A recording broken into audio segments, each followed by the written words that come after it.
doon sa Kongreso. So we able to pass this legislation sa House, yung House Bill 9673 noong 2023 pa. So natapos itong 2024, wala pa rin nangyari dito sa Senate, kaya nag-import na tayo this time.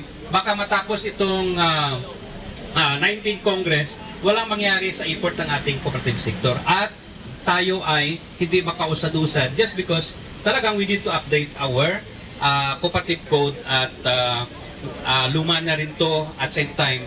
Iba na rin yung sitwasyon noon hanggang ngayon.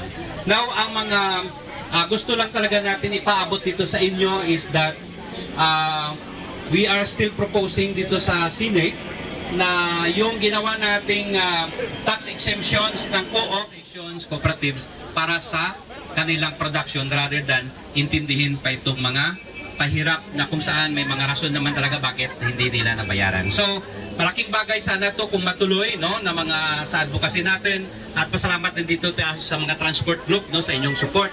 At yun ay kasama kayo din sa mga batas natin, no, na kung saan yung transaction ninyo sa mga non-members, magbayad lang tayo kung talagang malaki na yung transport ko. O pag medyo maliit pa, so exempted pa rin tayo.